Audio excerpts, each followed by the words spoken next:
Good morning. I'm Dave Hansen, City Manager, Virginia Beach. Appreciate you all being here today. We're entering our second full day following this tragic incident here in our city. Our recovery is underway. Our grieving is underway. Our assistance to our families, our victims' families, is underway. And I'm going to come back and address some of these things, but I'm going to ask my Chief of Police, Jim Severa, to come up here and give you an update. And then I'm going to come back and talk about some other things that are ongoing, give you a good thumbnail about activities that are being underway throughout the city. So Jim, if you would, come on up. Thank you, sir.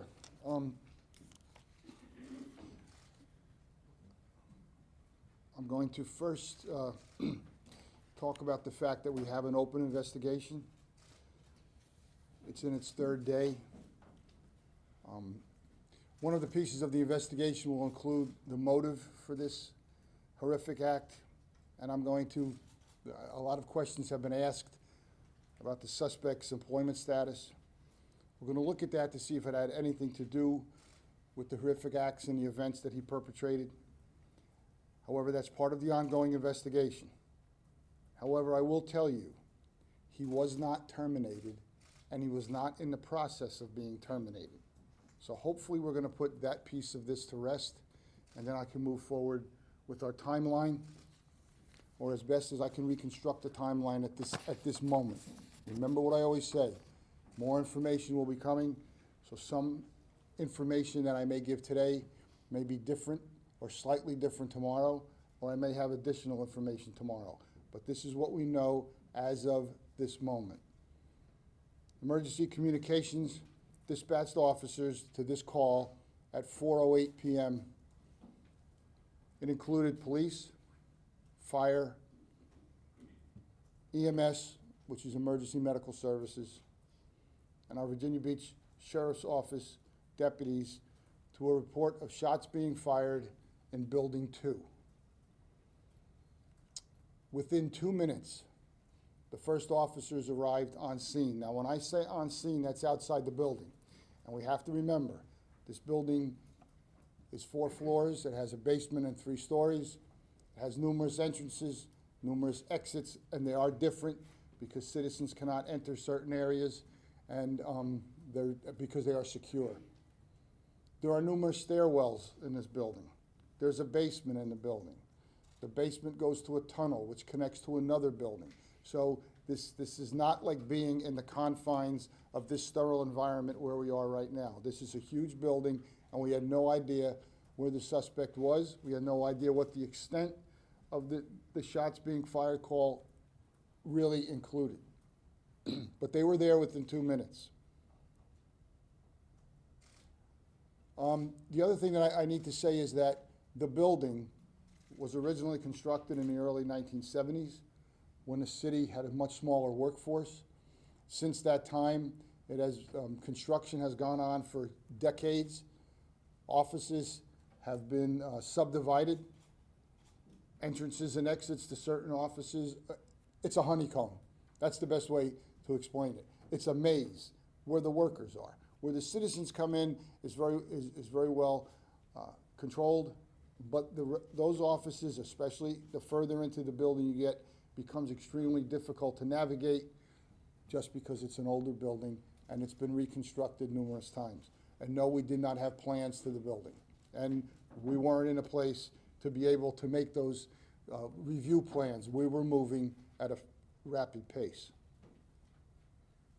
Between 4:15 and 4:18, and I have to give a little bit of time on that because officers call things in, but please remember, they're not calling things in when it's exactly happening because sometimes they have other issues to deal with, like where's the suspect, what kind of gun is he carrying, interviewing people to be able to find the suspect. There's myriad things happening at that moment in time, and it is extremely chaotic. So between 4:15 and 4:18, or 5 to 8 minutes after these officers began to enter the building, they made contact and engaged the suspect on the second floor of the building.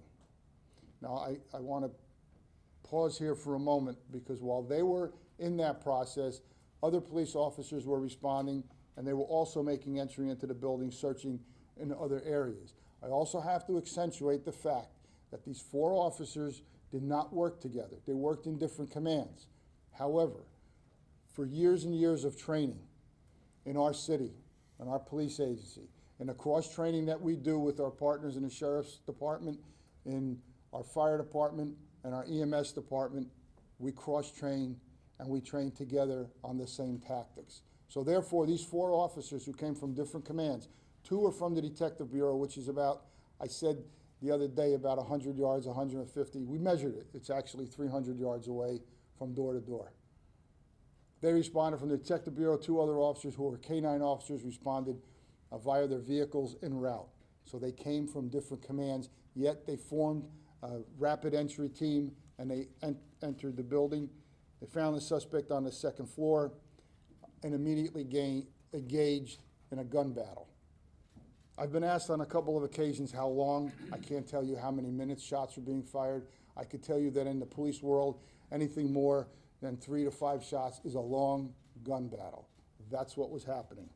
I could tell you that, although I do not have the exact number of rounds that the perpetrator fired, it was well into the double digits. The suspect was firing, he was moving. Remember, we had numerous office spaces, and the office spaces were connected, and then you would go into another space and it's not connected. Remember, doors were closed and were locked because individuals who were still on that floor were sheltering in place and doing exactly what everyone in the country is trained to do on an active shooter case. That's another sidebar, folks. We now have to train across America on active shooter cases. They were returning fire, and at one point, the suspect was firing through the door and through the wall at the officers, and then the firing stopped. They realized he was a distance from them. He was in another office. They realized the need to enter that office so that he would not then escape and perpetrate more violence on that 2nd floor. So they had to figure a way to breach the door in a tactically safe and sound way. That's not an easy decision to make. There's an individual on the other side of the door. He has a gun. He just shot one of your officers. That officer was wounded at about 4:19 during the exchange of gunfire. Now we have to breach the door. They had to come up with a plan to do that. They did. They did not hear any gunfire inside that particular office. They eventually breached the door. And when they breached the door, suspect was then alive and was taken into custody, and first aid was immediately rendered to him. Has to be noted, while these original officers were doing this, the rest of the building was being secured. Remember, we always tactically respond to the thought of numerous suspects. So other officers were going through the building and basically assisting our employees in getting out of the building in a safe and secure manner. While our officers were engaged in this, we're removing individuals who were wounded, moving individuals who were injured. Fire and EMS personnel were on scene. We reacted in what we call a tactical rescue task force. I apologize. In that, fire and rescue personnel at times were embedded with the police to actually move down a hallway and find individuals to get them out of the building. So, in summing up some of this, I want you to know that the total time from arrival to contact is between 5 and 8 minutes. The total time that it took to take the individual into custody, render first aid, get him out of the building was 36 minutes. The first critical transport was made 25 minutes from the time the call went out to that ambulance left the scene. Now remember, there's a lot that goes on in finding an individual who's injured and getting them to an ambulance, in rendering the aid that they need at the ambulance before that ambulance moves to a hospital. The last injured individual was transported within an hour of the original call going out. Also want to mention that during this entire time, our 911 dispatchers had command and control of the radio, which was extremely chaotic, especially with extremely busy, extremely intense, especially with a number of other city agencies responding to the scene. So that's the best timeline that I can give you right now. We've interviewed the officers. We've gone through our computer dispatch system. We are interviewing firefighters, rescue personnel, sheriff's department personnel, as well as other city workers who were in the building at the time. I will ask the city manager to come back to the forum. Grab your phone, Chief. It's not mine. All right. Somebody left the phone up here. All right, so let me repeat what the chief just told you. We have an open investigation that is just in its third day. This includes establishing a motive. To the extent that the subject's employment status has anything to do with these events, that will be part of the ongoing investigation. However, he was not terminated, and he was not in the process of being terminated. So where are we and where are we going? I've made a determination that we will be closing the city offices of our municipal center on Monday. This will include the treasurer's office and the commissioner's office, which is inside building 1. Schools and courts will operate along with all other city offices around the city on their normal schedule. There may be, under these modified conditions, a requirement for essential personnel associated with those closed offices to come in and assist us in the relocation effort that will be underway. On Tuesday, we expect to open up all the municipal center city offices, to include the treasurer and the commissioner's office, except for building 2 that will be closed until further notice.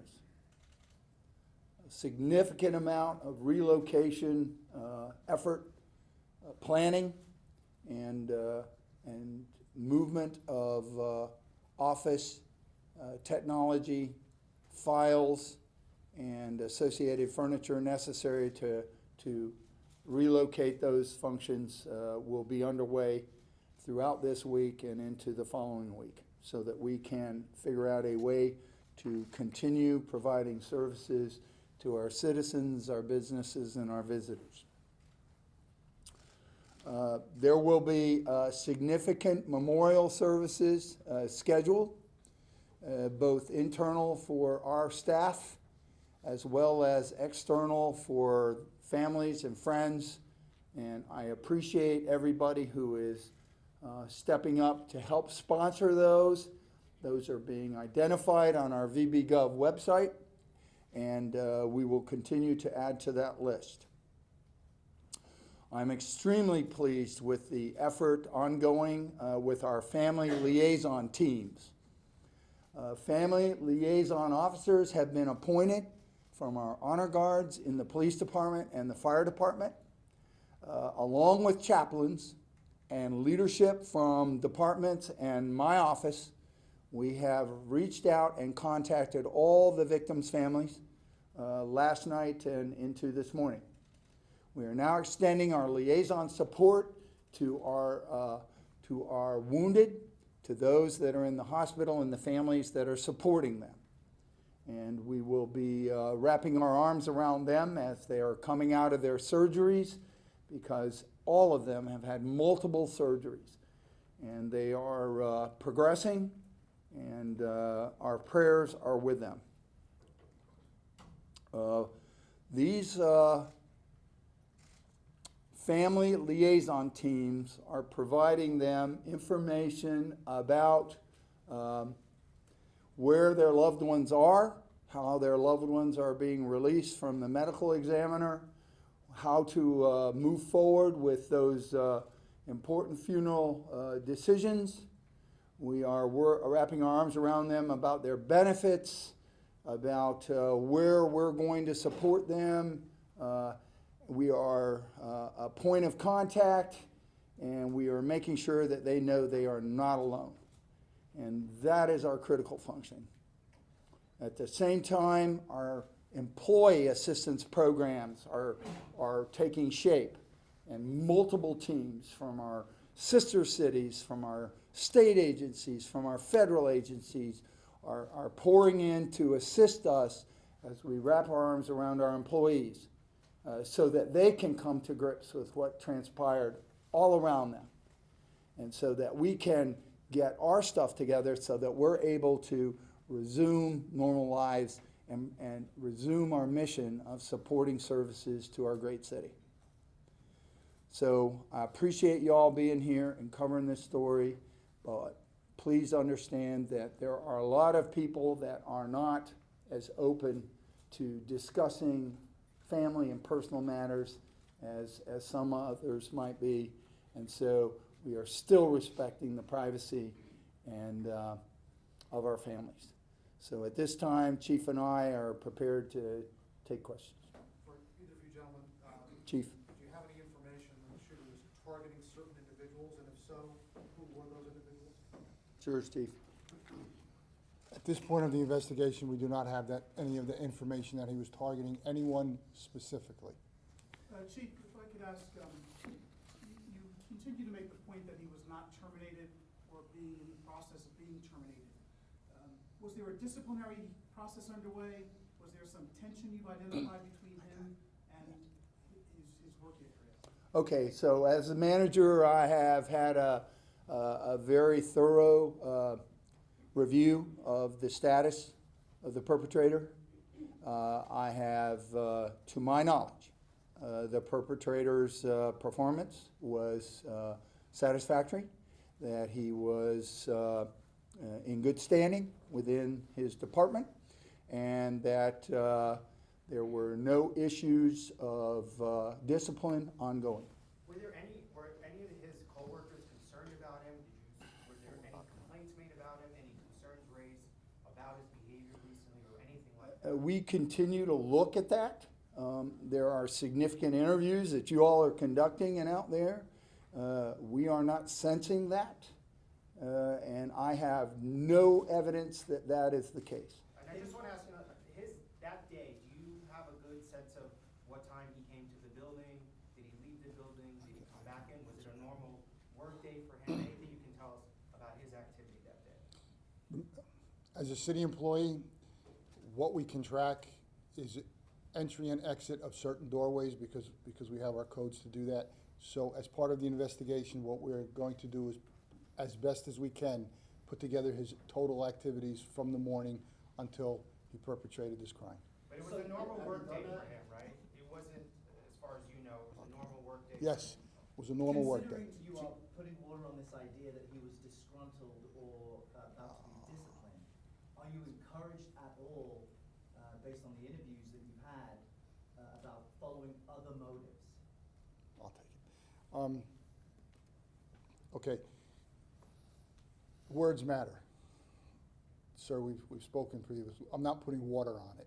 I'm trying to give the facts. We're looking as deep as we can into motives from work, personal motives, professional motives, motives that could have happened. Right now, we're in the process of doing all this. Right now, we do not have anything glaring. There's nothing that hits you right between the eyes. But we are working on it, and I will, because we're on TV all over the region, if anyone has any information on this particular individual, on a motive, on past experiences with him, let us know so we could put it all together. Because remember, as the manager said, we have a large workforce, and we want that large workforce to be able to come to work and feel safety.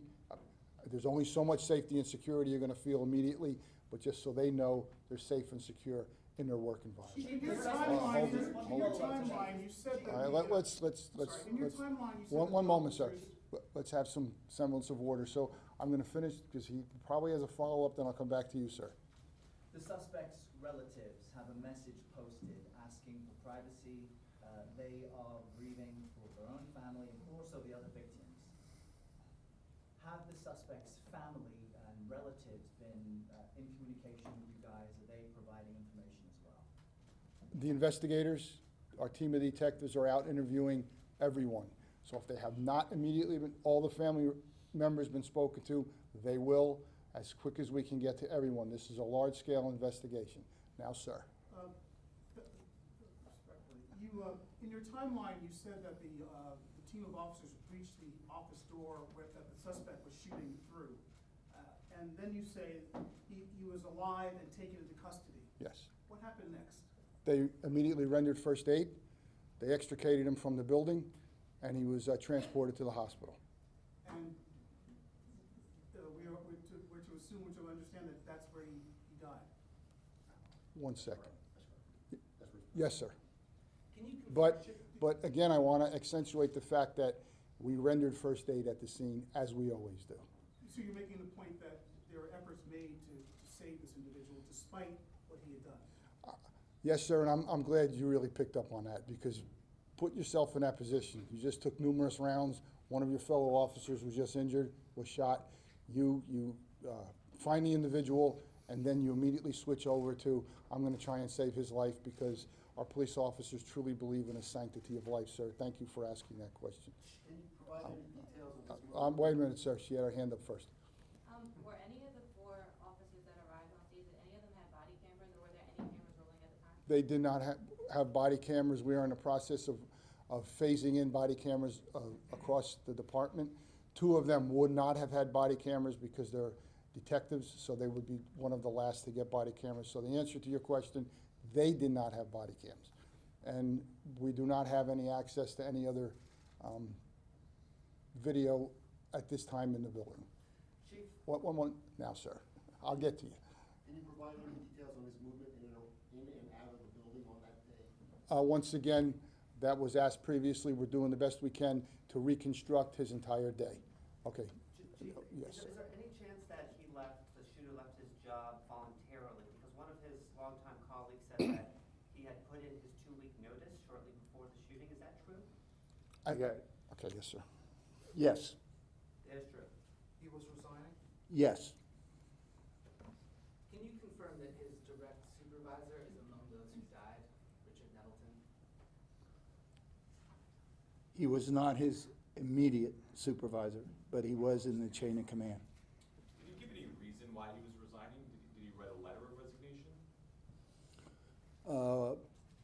We are determining where that letter is. Can you say when he submitted it? He notified his chain of command that morning. The morning, Friday? Yes. In person or by email? My understanding is he did that via email. He was not forced to resign? Negative. Was the resignation over a position that he was applying for and did not get? Not to my knowledge. Chief, the 36-minute timeline that you laid out, when does that 36-minute period begin when the officers arrived on the scene or when they entered the building? The 36-minute timeline, and let me refer back. From time of dispatch to time of suspect in custody. What time did you all breach, was it 36 minutes you all breached the door and had him in custody? In the first round, you said that the 36 minutes included when he was transported. I cannot hear you, sir. The 36 minutes you had said was ending when he was transported. So how far into that period? No, sir, I said time of dispatch to custody is 36 minutes. So when did you all, okay, thank you. Do you have a time of death for the shooter? I do not with me at this time. 1 minute, sir. Yes. Are you able to provide any updates on the weapons that were found at the shooter's home? The ATF provided that yesterday. I don't know if they provided all the information. Once that's relevant, we will get that information out. We were Yes, still sir. waiting to identify those guns. Do we know if they were altered in any way? I'm going to have to defer to ATF. And there, one moment, sir, because yes, sir. I think you mentioned the time of contact during the gun battle, 5 to 8 minutes. That, you're saying that it was 5, the gun battle itself? Yes, sir. Was 5 to 8 minutes? Yes, sir. Which is a long time. Yes. I'll be right back to you. Yes, sir. Can you describe the room where the shooter was encountered, and was it like an office or like an enclosed office? And when the officers did they actually witness him shooting somebody? I cannot comment on that at this time, because I don't have all the facts in front of me. Chief, Yes, sir. you've made mention a lot about the extended magazines that the shooter had. Yeah. Do you guys know when he purchased those? What does that tell you in terms of why would someone have that kind of a magazine? Again, I'm gonna defer that until I have all the facts in front of me from the ATF. By the way, the ATF has been superb in assisting in this particular investigation. They understand the criticality of the information we need. We're gonna take just a few more questions, so, yes, sir. Is there any indication of a self-inflicted gunshot? I do not have that information at this time. As a matter of fact, that'll have to come from the medical examiner's office, as best as he can reconstruct. Yes, sir. Did the shot that subdued him, did it go through a door, did it go through a wall? I do not have that exact information. That's being pieced together by the detectives, by the evidence recovery team, and eventually through the medical examiner's So office. just to be clear, he was behind the door or a wall of an office? He was. Okay. Last question? Chief, was there anybody in the room with the suspect at the time when officers were able to get in? I do not have any information that there were any other people in that room, and I'm gonna tell you what, I'm gonna take, because you had your hand up for quite some time, so I'm gonna take this one as our last. I kind of have a two-part question. Well, I just wanted to figure out, first, when you guys searched his residence, did you find any letter or anything that would give you any indication for a motive? And then the second part, I wanted to ask about the officers that rendered aid. Could you give any sort of specifics as to what sort of aid they rendered, what sort of devices they used, and how long? Like, I don't know if you talked to those officers, if you could give any sort of. the first question, I'm not going to release any information as to what we found inside the home. And as far as the second one goes, I do not have specifics as to what kind of first aid they rendered. All of our officers carry tourniquets. We also have certain pieces of equipment in the police cars. I don't know, it's commonly referred to as a go bag. I don't know if they had those with them at the time, but I will certainly be able to follow up on that. All right, thank you. All right. Appreciate y'all being here today.